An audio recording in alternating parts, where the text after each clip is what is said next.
মূল সেতুর নির্মাণ কাজ শেষ হয়েছে ৬ বছর আগে, অথচ সেতুতে ওঠার কোনো সংযোগ সড়কই নেই। তাই কোনো কাজে আসছে না শরীয়তপুরের কীর্তিনাশা নদীর উপর তৈরি ভজেশ্বর সেতুটি। জমি নিয়ে জটিলতার অজুহাতে সংযোগ সড়ক তৈরি না করেই চলে গেছে ঠিকাদার। ফলে সেতু থাকার পরও নদী পারাপারে চরম দুর্ভোগ পোহাতে হচ্ছে স্থানীয়দের। এদিকে সমস্যার সমাধানে কাজ চলছে বলে জানিয়েছেন এলজিএডির নির্বাহী প্রকৌশলী। শরীয়তপুর থেকে সাইদুল ইসলাম আকাশের তথ্য ও ডেস্ক রিপোর্ট।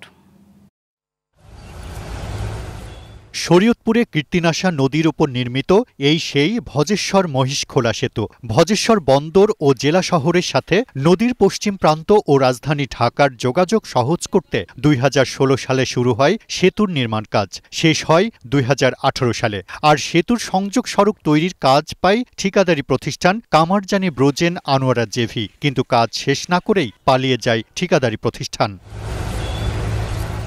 ২০১৯ সালের জুলাইয়ে নতুন করে ১৩ কোটি ২১ লাখ টাকা খরচ করে সংযোগ সড়ক তৈরির কাজ শুরু করে এলজিডি। আর ২০২১ সালের জুনে শেষ হওয়ার কথা থাকলেও এখনও শেষ হয়নি সংযোগ সড়ক নির্মাণ কাজ।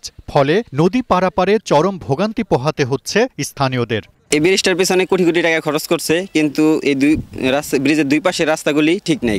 বৃষ্টি হলে ওই সামনে কতগুলো জায়গা আছে, অনেক পানি হয়ে যায়। পানি হয়ে গেলেই একটা দুর্ভোগ আরম্ভ হয়ে যায়। রাস্তাটা সংস্কার করলে মানুষের সবার জন্য ভালো হয়, নয়তো আমাদের এই ৫-১০ মিনিটের রাস্তা প্রায় আধা ঘন্টা ঘুরে অনেক দূর হয়ে আসতে হয়, আমাদের খুবই কষ্ট হয়।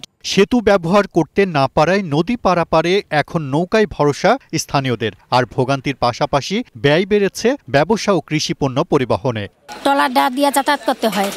এখন ধরেন যে যদি কোনো দুর্ঘটনা ঘটে যায় তাহলে এটার কি হবে? ওপার থেকে হাজার হাজার লোক মালামাল নিয়ে যাতায়াত করে, এখন তাদের অনেক দূর ঘুরে আসতে হয় এবং মাথায় করে এই ট্রলার দা জার্নি করে নিয়ে আসতে, এই জন্য তাদের ক্রাইম খরচ বাইরে যায়।